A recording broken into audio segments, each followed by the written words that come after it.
Graça e paz, queridos. Boa noite, glória a Deus, bem-vindos todos em nome de Jesus. Amém? Vamos orar. Eu quero pedir a Deus nesta noite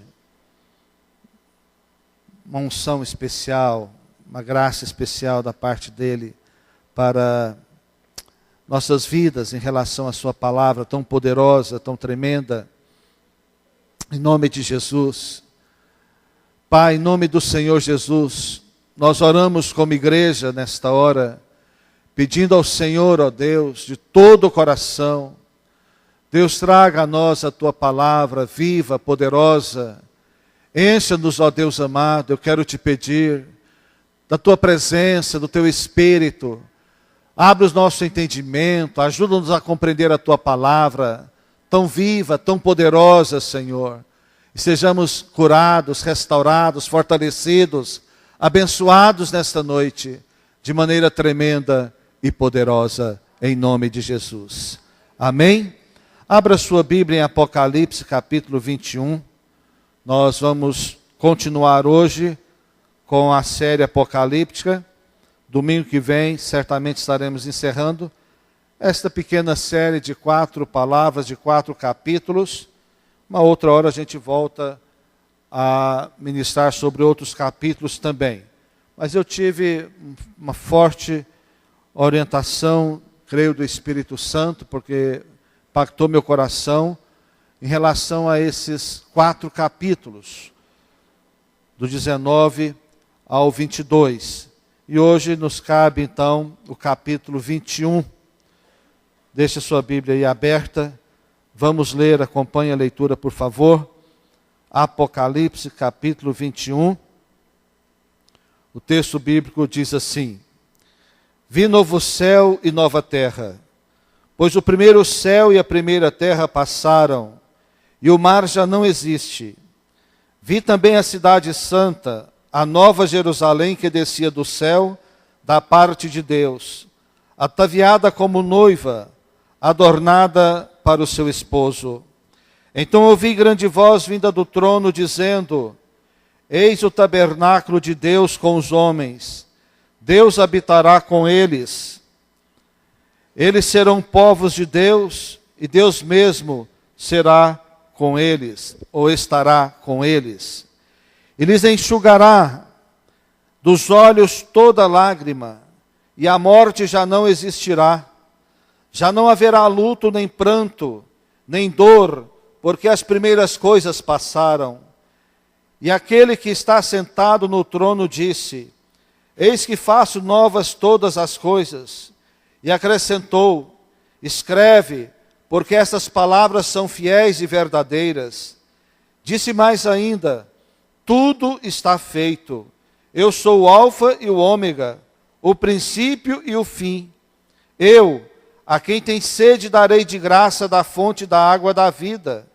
O vencedor herdará estas coisas, e eu lhe serei Deus, e ele me será filho.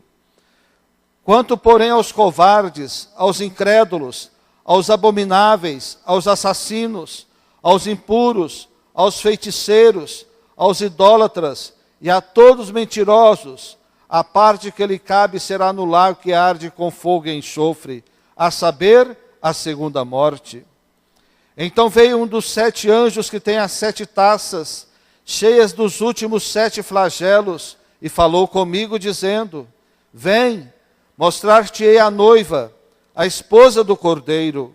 E me transportou em espírito até uma grande e elevada montanha, e me mostrou a santa cidade, Jerusalém, que descia do céu, da parte de Deus, a qual tem a glória de Deus. O seu fulgor era semelhante a uma pedra preciosíssima, como pedra de jaspe cristalina. Vamos passar para o 22, ok? Não que essa outra parte não seja importante, mas não vamos dar ênfase nessa outra parte, depois eu explico.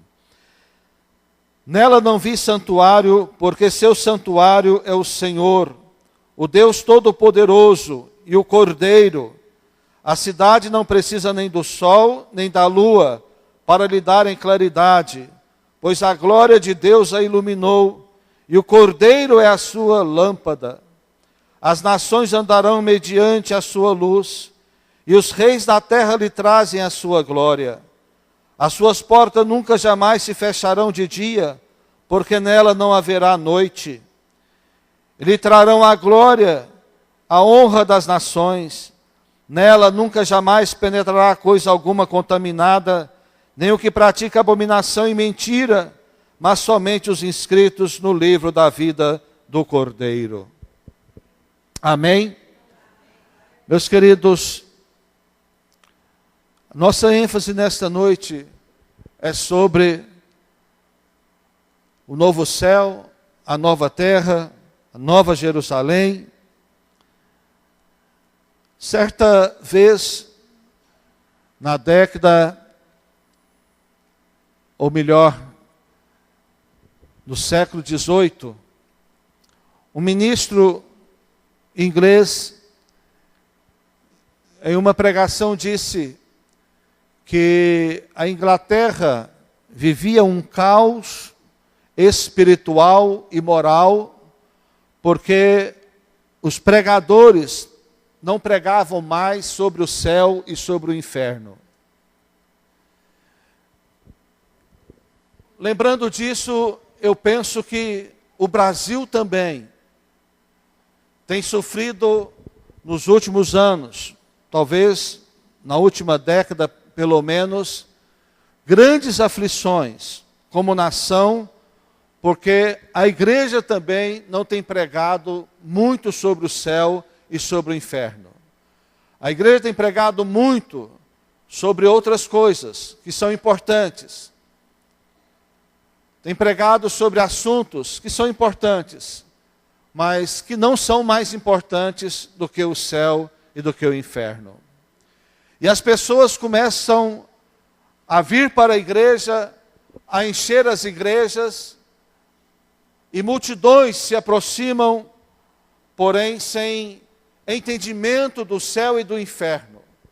Há muitas pessoas nas igrejas, muitos até liderando, sem a convicção da salvação, que não sabem sobre o céu e sobre o inferno, porque apenas entraram dentro de um movimento que as conduz a um crescimento, a uma liderança, mas às vezes não sabem sobre o céu e sobre o inferno.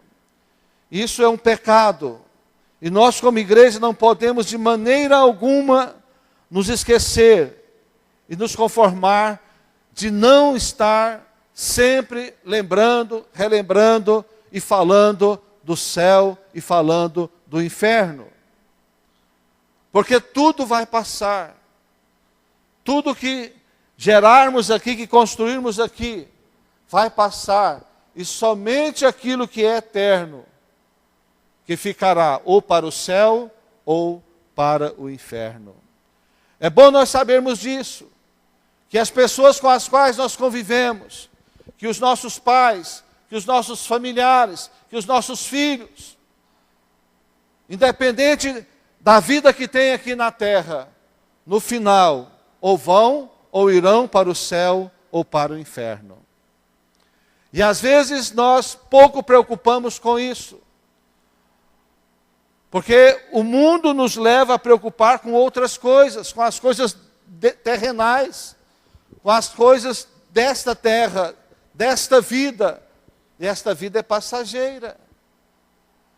Então a correria, as responsabilidades, muitas vezes tira de nós até o compromisso que devíamos ter uns com os outros, com os familiares, com os relacionamentos, de que o mais importante é nós lembrarmos do céu e do inferno. Devemos ter cuidado com isso.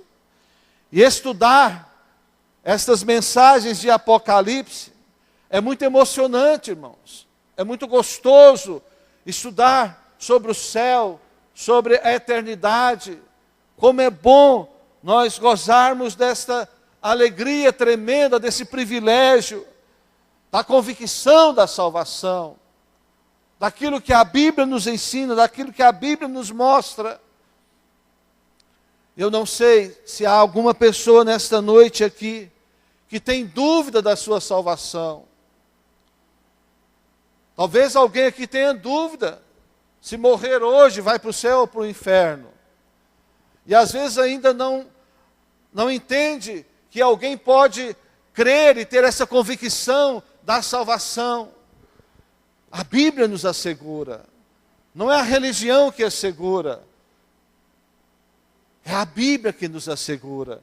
E quando nós temos revelação da palavra de Deus, quando nós temos entendimento da palavra de Deus, como ela foi trazida, dada a nós, a convicção é gerada e nós não abrimos mão disso.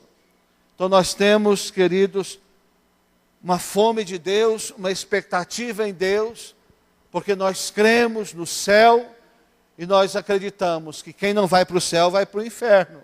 É o que a Bíblia ensina. Não há outro lugar, não há meio termo. Não há um lugar para possivelmente desenvolver uma salvação depois da morte. A salvação ela é desenvolvida aqui, enquanto vida aqui na terra vivemos. Depois da morte já está definido para onde iremos. Morreu, já está definido. Nós não julgamos ninguém, não podemos julgar quem vai ou quem não vai para o céu ou para o inferno. Mas a Bíblia nos ensina que o Espírito de Deus testifica ao nosso espírito que nós somos filhos de Deus, que é uma convicção que o Espírito Santo nos dá. É uma convicção que ninguém pode nos demover desse entendimento. Não há argumento que possa nos tirar desse entendimento. Por isso estamos estudando hoje sobre o novo céu e a nova terra e a nova Jerusalém. Versículo 1 ao 4 nos mostra que há um tempo determinado por Deus em todas as coisas. Vamos ler novamente. Vi novo céu e nova terra, pois o primeiro céu e a primeira terra passaram e o mar já não existe. Vi também a cidade santa, a nova Jerusalém que descia do céu, da parte de Deus, ataviada como noiva, adornada para o seu esposo. Então ouvi grande voz vinda do trono dizendo: eis o tabernáculo de Deus com os homens, Deus habitará com eles, eles serão povos de Deus, e Deus mesmo estará com eles. E lhes enxugará dos olhos toda lágrima, e a morte já não existirá. Já não haverá luto, nem pranto, nem dor, porque as primeiras coisas passaram. Ah, queridos, quando nós olhamos o andar da humanidade nos dias de hoje, nós temos uma percepção natural de que as coisas estão muito ruins, que as coisas só estão em decadência, que a raça humana está piorando, que as coisas estão piorando, que a alegria, a felicidade, a paz, que os relacionamentos estão sendo todos estragados. Mas preste muita atenção nisso. Pode ser que alguém ache que Deus esqueceu da humanidade, que Deus tirou as suas mãos de sobre a humanidade, que Deus não está olhando para a humanidade. Mas quero afirmar para vocês, quero repetir aqui para vocês, que Deus está no controle de tudo. Deus está no controle de tudo. A questão é que Deus é um Deus de princípios e um Deus de propósito. E Deus jamais vai mudar o seu propósito ou trair os seus princípios para agradar a humanidade que de repente não está respondendo a Ele. Então tudo o que está acontecendo está escrito há centenas, milhares de anos, e as coisas se cumprirão. A palavra de Deus se cumprirá. E não adianta reclamar de Deus e achar que Deus esqueceu. Deus não esqueceu. Deus, com muita tristeza, vê como o mundo está caminhando, como a sociedade está caminhando. Agora, o apóstolo João recebe esta revelação tão tremenda do novo céu, da nova terra. e o texto diz que o mar não existirá. É importante nós entendermos que tudo isso são figuras para nos ajudar a entender um pouco. Sabe por quê? Porque nós não temos parâmetros para poder entender. Nós não temos como entender se não for através de figura. Então esse novo céu, essa nova terra, não significa que Deus vai acabar com o céu, que Deus vai destruir a terra e o céu, e agora fazer do zero um novo céu, uma nova terra. Mas Deus transformará o céu e a terra existentes em uma nova natureza, com uma nova propriedade, com uma nova substância. E com isso, então, ele diz que nesse lugar, que é um lugar eterno, que esse novo céu, essa nova terra, que são coisas eternas, não é uma questão geográfica. Essa nova cidade, Jerusalém, não é uma cidade urbanizada, não é nada disso, mas é uma figura daquilo que nós vamos viver com alegria, com uma felicidade plena, prazerosa na eternidade, aqueles que são salvos, na presença constante de Deus. É importante entendermos isso, queridos. A palavra Jerusalém sempre significa a presença de Deus.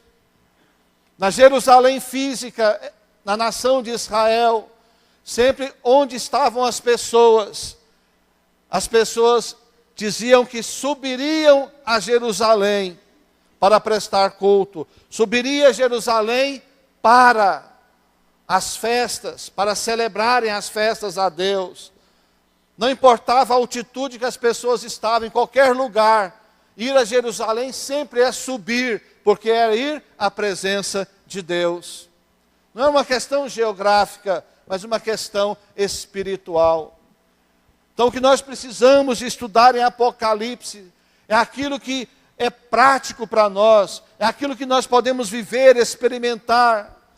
Há muitos detalhes que são discutidos sobre o Apocalipse e não se chega a uma conclusão, a um acordo. Há pessoas muito estudiosas que pensam de uma maneira, outras pensam de outra.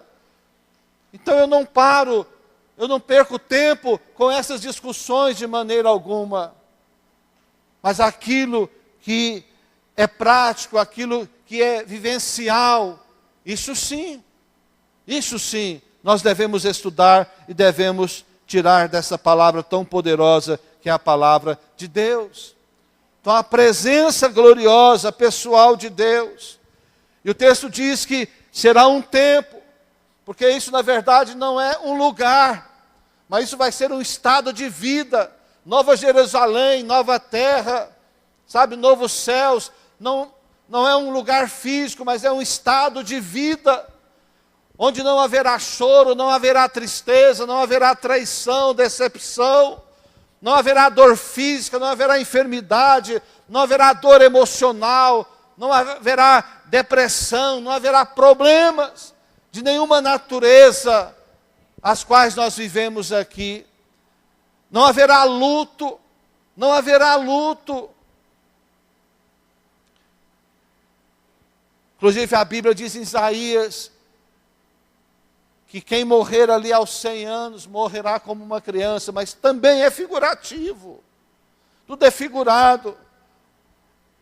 O mar não existe mais, não significa que o mar vai deixar de existir, que o mar vai secar. Não é isso.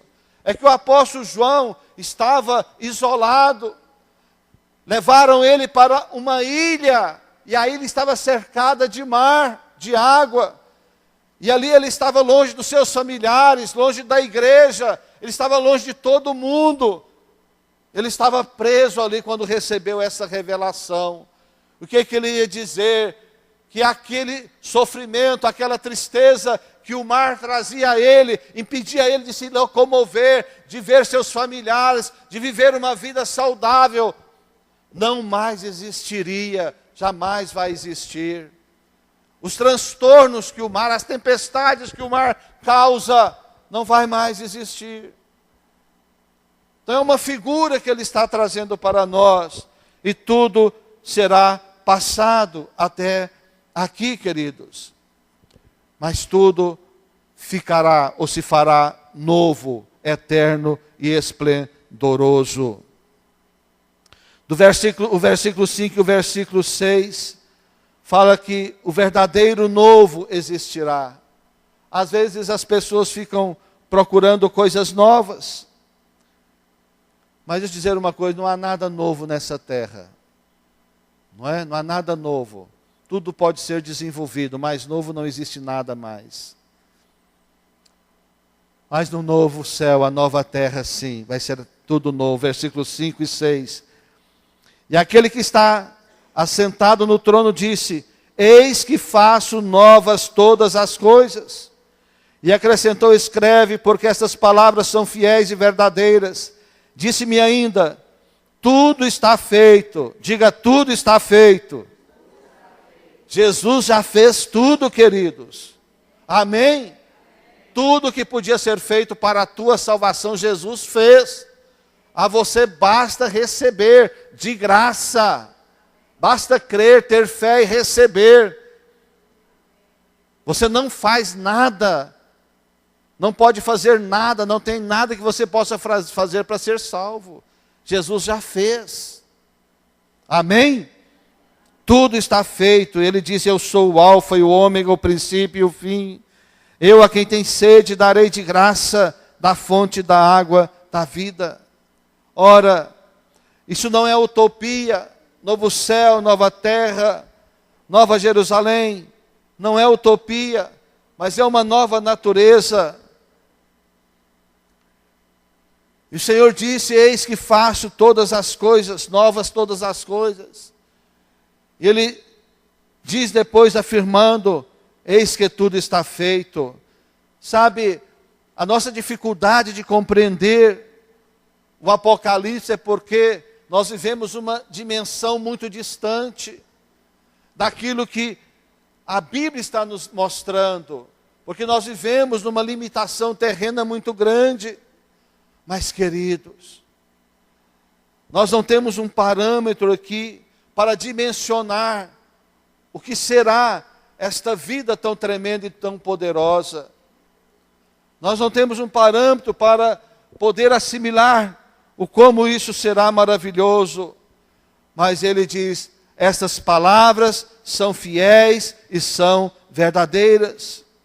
São fiéis e são verdadeiras. Embora não entendamos muitas coisas, essas palavras são fiéis e verdadeiras. Tudo está feito. E Jesus, em João 14, versículo 1 ao 13, vamos ler, é bom a gente ler, não é? João 14, você sabe de cor, pelo menos, se eu começar aqui a falar, a ler, você vai lembrar, mas vamos ler na Bíblia. Vamos colocar nossos olhos sobre a Bíblia, em nome de Jesus, não é?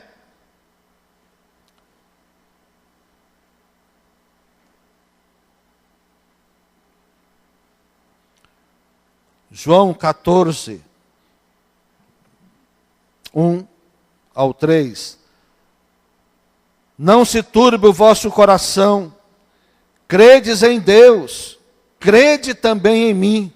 Jesus dizendo: na casa de meu pai há muitas moradas. Se assim não fora, eu vou-lo teria dito, pois vou preparar-vos lugar. E quando eu for e vos preparar lugar, voltarei e vos receberei para mim mesmo, para que onde eu estou, estejai vós também. Amém? Então, na casa do Pai já havia muitos lugares, mas Jesus tinha que preparar esse lugar que já existia. E a preparação desse lugar não teria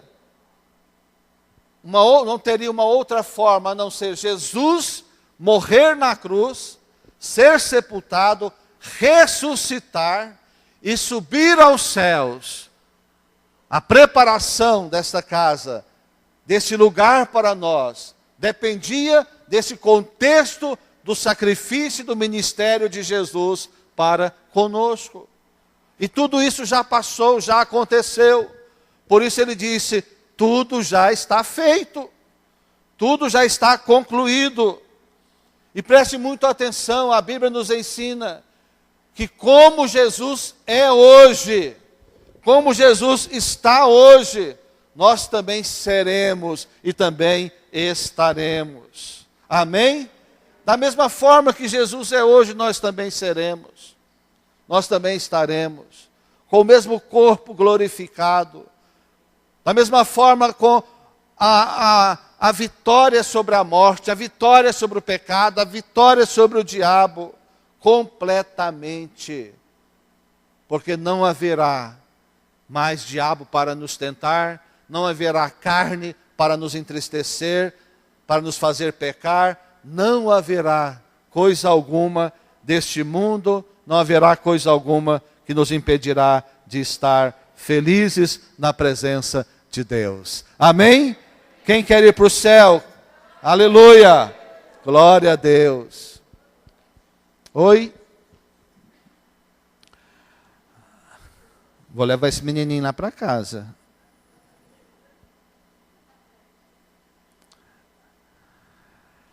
Há vencedores, versículo 7. Há vencedores e perdedores nesta situação, neste contexto.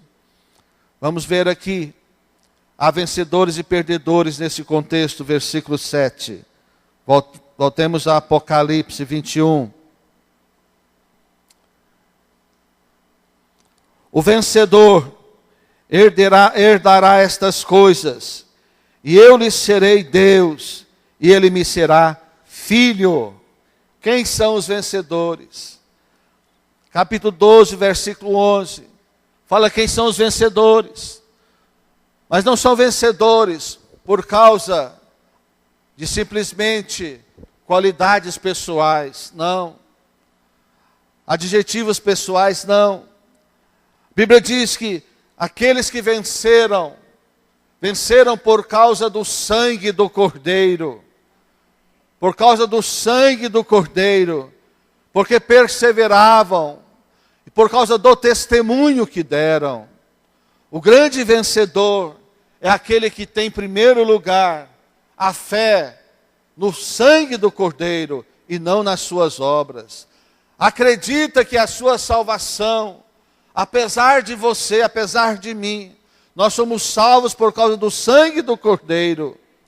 E não é por causa das nossas obras. Esse é o vencedor. E o testemunho que deram também, que contribui à perseverança. Mas quem são os perdedores? São aqueles que não foram transformados pela obra da cruz. Aqueles que não se deixaram transformar pelo processo da conversão. É necessário nascer de novo. É necessário ser transformado pela palavra e pelo Espírito de Deus. Não é uma obra humana, não é uma obra de esforço humano, mas é uma obra de amor, de graça do Senhor para conosco. Nós apenas precisamos crer, precisamos colocar a nossa fé, entregarmos a Ele e recebê-lo como Senhor e Salvador da nossa vida. E a salvação Ele dá a todos que creem.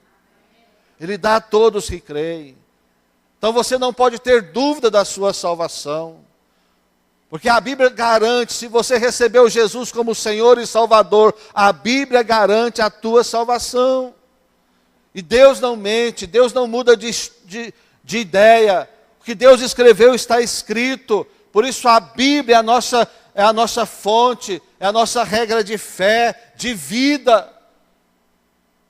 É a Bíblia, queridos. Leia a Bíblia, estude a Bíblia, ore a Deus, que Ele vai te dar entendimento e revelação. Enquanto estou aqui compartilhando, Deus está falando com você. E Deus pode falar coisas tão tremendas com você, que eu não falei aqui. Porque você tem o Espírito de Deus. E você está receptível à palavra de Deus. Versículo 9 e 10 fala 3 coisas aqui muito impactantes. Versículos 9 e 10. Então veio dos 7 anjos que têm as 7 taças, cheia dos últimos 7 flagelos. Estes 7 flagelos estão lá no capítulo 16, nós não vamos voltar lá para ler, não. E falou comigo dizendo, vem, mostrar-te-ei a noiva, a esposa do Cordeiro. E me transportou em espírito até uma grande e elevada montanha, e me mostrou a santa cidade, Jerusalém, que descia do céu, da parte de Deus. Aleluia. Você lendo esse versículo, queridos, 9 e 10, e você vendo o versículo 2, você vai perceber uma coisa, que a noiva, que a esposa do Cordeiro, e que a cidade que desce, são uma coisa só. É uma coisa só. Leia com atenção esses versículos, versículo 2 e versículo 9, versículo 10. Você vai perceber que a cidade que desce do céu, que a noiva, são a mesma coisa. Então não vai descer uma cidade urbanizada do céu. Não é isso. Não é isso que a Bíblia está dizendo. E esses 7 flagelos aqui, são acontecimentos antes desse período. Acontecimentos terríveis. E a noiva e a esposa do Cordeiro, a nova Jerusalém que desce do céu. Quer ver? Vamos lá no versículo 27. Nela nunca, jamais penetrará coisa alguma contaminada. Está falando da cidade, está falando da noiva. Nem o que pratica abominação e mentira, mas somente os inscritos no livro da vida e do Cordeiro. É importante nós entendermos essas coisas, porque a cidade não é um local, a cidade é um povo. A noiva é um povo, a esposa é um povo. Jesus foi preparar lugar, mas Jesus antes veio preparar a noiva, preparar a esposa, preparar a cidade. Então há muita figura. Então precisa de estudar com muita paciência, com muito entendimento, vendo outros textos bíblicos. Não podemos pegar Apocalipse literalmente, mas é necessário entendermos muitas dessas figuras. Do versículo 12 ao 21, o texto que nós não lemos, apontam para uma dimensão que não podemos compreender. Do 12 ao 21 fala de portas, de pedras, de pedras preciosas. 12 portas, 12 pedras preciosas. Está falando da beleza, está falando do valor. É porque era a figura que se podia usar para dar ao povo um pouco de entendimento, porque do valor da glória, do valor da eternidade. Não é que, queridos, vamos de fato andar em ruas de ouro. Já viu uma coisa mais sem propósito do que andar sobre ouros, pisando em ouro? Que sentido tem isso? Se não for figurado, as portas de pérola, que coisa mais sem sentido, para que porta de pérola? Tudo é figurado, falando do valor da eternidade, está falando do valor da glória, do fulgor desta glória, desse estado de vida que os salvos terão. Como será precioso esse estado de vida. Fala de medidas, não é? Mesmo tanto de comprimento, de largura, de altura. Mas isso também não é literal, está falando da imensidão que será isso. Que o povo de Deus, que a noiva do Senhor, será tão grande, e tão valorosa e valiosa, que nós não temos parâmetros naturais, terrenos, para dimensionar o que significa isso. Aí usou dessas figuras, tão grandiosas, tão valiosas e valorosas. Por isso eu disse que não leríamos, até porque em função do nosso tempo. Mas, queridos, do versículo 22 ao 26, fala uma coisa tão tremenda, que o próprio Deus é o verdadeiro santuário. O próprio Deus é o verdadeiro santuário. Interessante isso. Muito interessante. Vamos ler 22 ao 26. Nela não vi santuário, porque o seu santuário é o Senhor. Aqui nos ajuda, até está mais fácil de entender essa figura, Senhor no santuário, né? Agora você vai pensar, Deus, como? Parecendo um prédio, um templo feito por mãos humanas? Quando fala de santuário, o que você pensa? Você vê na sua cabeça o que vem? Vem logo uma igreja com uma torre, né? E às vezes uma cruz em cima. Mas aqui está falando que o próprio Deus será o nosso santuário, todo-poderoso e o Cordeiro. 23. A cidade não precisa nem do sol nem da lua, para lhe darem claridade, pois a glória de Deus a iluminou, e o Cordeiro é a sua lâmpada. As nações andarão mediante a sua luz, e os reis da terra lhe trazem a sua glória. As suas portas nunca jamais se fecharão de dia, porque nela não haverá noite. Lhe trarão a glória e a honra das nações. Então, o santuário será o próprio Deus. Vamos pensar, vamos lembrar dos tabernáculos, dos templos, dos santuários, como eles existiram aqui na terra. Um santuário, um tabernáculo, um templo, sempre foi edificado com um propósito. Propósito de quê? Da presença de Deus, não é? De trazer a presença de Deus, de concentrar a presença de Deus, certo? Mas vamos pensar historicamente. Primeiro, lá no Éden, Deus se fez presente? Sim ou não? Tinha algum prédio construído lá? Tinha um templo com uma torrinha, uma cruz em cima? Não. Mas a presença de Deus estava lá? Sim, Deus se fazia presente. Deus todos os dias tinha um tempo que ele tirava com Adão e Eva e tinha comunhão com Adão e Eva. Mas Adão e Eva pecaram e perderam a presença de Deus. O santuário de Deus estava primeiro ali no Éden com os homens. Ali começou a entendermos um pouco sobre o santuário. Depois, quando Deus dá a Moisés a ordem para construir um tabernáculo, para que era? Para que Deus pudesse habitar em um lugar específico dentro daquele tabernáculo, não é? Dentro daquele tabernáculo, um lugar específico, podia então Deus ali habitar. Mas o povo caminhou. Um dia, a Arca da Aliança foi roubada, que significava a presença de Deus. E Deus também parou de habitar ali. Vem o templo de Salomão. Deus permite Salomão. Davi teve o projeto de construir, mas Deus não permitiu que Davi construísse o templo. E Salomão construiu o templo. E Deus habitava no templo. Por vezes Deus vinha no templo.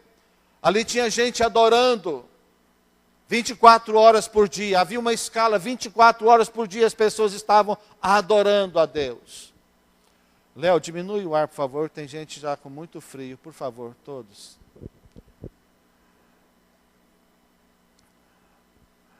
Mas o templo de Salomão também foi derrubado. Hoje não tem mais o templo de Salomão.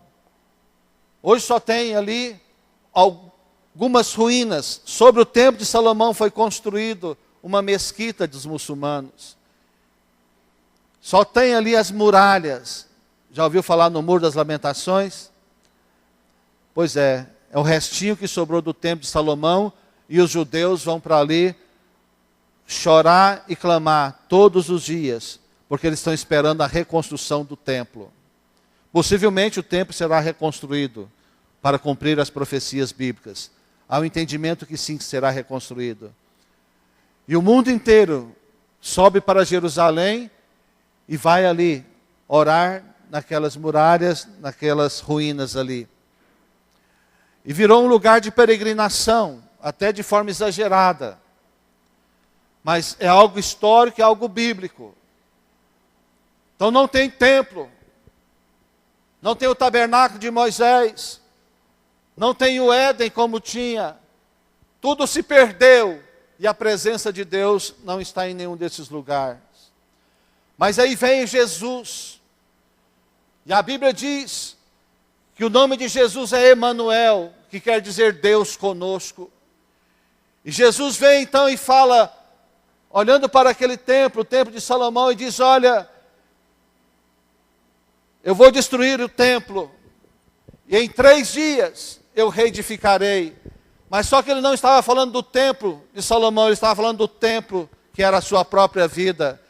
E os judeus não entenderam e disseram, os nossos pais levaram tantos anos para construir, e você vai derrubar e em 3 dias vai reconstruir? Está louco?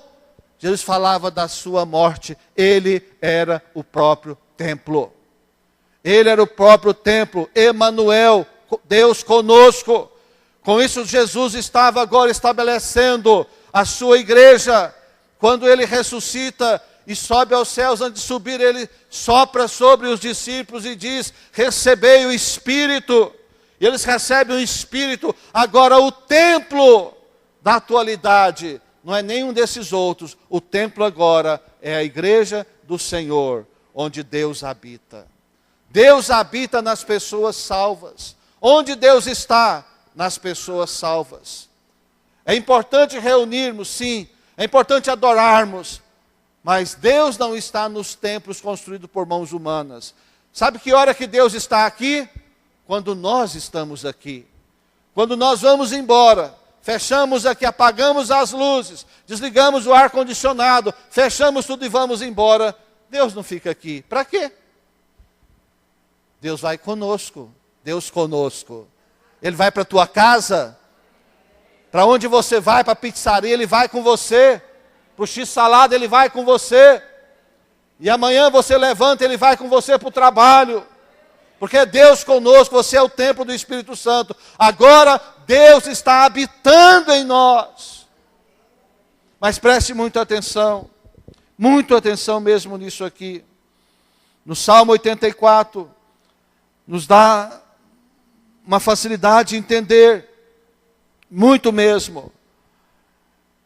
Eu vou ler, ouça. Quão amáveis são os teus tabernáculos, Senhor dos exércitos. Minha alma suspira e desfalece pelos átrios do Senhor. O salmista aqui. O meu coração e a minha carne exultam pelo Deus vivo. O pardal encontrou casa e a andorinha ninho para si, onde acolhe os seus filhotes. E os teus altares, Senhor dos exércitos, Rei meu e Deus meu. Eu acho que faltou uma parte aqui. Vamos lá, deixa eu abrir a Bíblia. Ou não faltou? Faltou não? Mas eu posso conferir, amém? Não é? Ou eu que pulei alguma coisa? Ah, sim. Ah, tá. Eu é que não li aqui, ó. Onde acolha os seus filhotes. Pardal e andorinha encontraram lugar para eles, de descanso, de paz, de sossego. Aí ele diz, eu, os teus altares, Senhor dos exércitos, Rei meu e Deus meu. Aleluia! Glória a Deus! Porque é isso, queridos. Porque vida com Deus é isso, é Deus habitando em mim, mas é eu habitando em Deus também. Agora Deus mesmo será o nosso santuário. Preste atenção, antes Deus habita em nós somos o templo. A Bíblia diz que nós somos o santuário de Deus. Em Coríntios fala que o nosso corpo é o templo do Espírito de Deus, por isso não podemos pecar. É por isso que não podemos pecar com o nosso corpo, porque ele é templo, Deus habita em nós. Mas agora Apocalipse fala que Deus é o santuário. Significa que agora nós é que vamos habitar em Deus. Da eternidade nós é que vamos morar em Deus. Nós é que vamos habitar em Deus. Eu volto a repetir. Nós não temos expressões e nem parâmetros para entender isso. Mas com os olhos da fé nós podemos visualizar e vislumbrar um estado de vida, de vitória, de conquista, de alegria, onde não haverá mais tristeza nem dor, não haverá nada que nos impedirá de estar com o Senhor. Sabe, queridos, porque até nós teremos uma outra forma de entender as coisas. Não vamos entender como entendemos hoje. E para concluir, versículo 27 de Apocalipse. Nela, está falando de onde? Está falando da Nova Jerusalém, está falando dos céus. Nela nunca jamais penetrará coisa alguma contaminada, nem o que pratica abominação e mentira, mas somente os inscritos no livro da vida do Cordeiro. Lugar maravilhoso, indizível, um povo incontaminável, lugar de gozo, de alegria, de vida, sem nenhum parâmetro aqui na terra. E o texto bíblico diz que, olha só, esse versículo 8, olha que diz, isso é sério, quanto porém aos covardes, aos incrédulos, aos abomináveis, os assassinos, aos impuros, aos feiticeiros, aos idólatras e todos os mentirosos, a parte que lhes cabe será no lago que arde com fogo e enxofre, a saber, a segunda morte. Até isso aqui nós precisamos entender de melhor maneira, não somente literal. Sabe, queridos, aqui está falando de covardes. Quem seriam esses covardes? Aqueles que não assumem a sua posição em Cristo Jesus. Aqueles que não tomam a sua cruz, aqueles que não negam a si mesmo, aqueles que não querem, se necessário for, sofrer dano por causa da cruz de Cristo. Os incrédulos, aqueles que rejeitam a palavra, aqueles que duvidam da palavra de Deus, aos abomináveis, aqueles que praticam coisas abomináveis, aos assassinos. E a Bíblia fala que se odiar o irmão já é um assassino. Não precisa de um revólver para ser assassino, só o fato de odiar já é um assassino. Isso é muito sério, significa uma pessoa que não perdoou. Uma pessoa que não perdoa, precisa de aprender a perdoar. Aos feiticeiros, aqueles que falsificam, que buscam em coisas espirituais, que não são de acordo com a palavra de Deus. São os feiticeiros, não é só o que faz a macumba, o que faz o feitiço, não. Mas aqueles que buscam também em crendices, em algumas coisas que não são bíblicas. E é terrível dizer que esses irão para o lago de fogo com o diabo e os seus anjos. Para uma tristeza eterna. Mas glória a Deus, porque os que estão inscritos no livro da vida do Cordeiro, esses irão para sempre com o Senhor. Glória a Deus, seu nome está escrito no livro da vida. Você tem o nome escrito? Se não tem, eu te convido a pedir ao Senhor que escreva hoje, que se arrependa, que receba Jesus como Senhor e Salvador. Não é a religião, mas é o Senhor Jesus. É o Senhor Jesus. Volte-se para a palavra de Deus. Deixe Jesus habitar na sua vida, tremenda e poderosamente. Amém. Abençoe o teu irmão e diga: nós nos encontraremos no céu.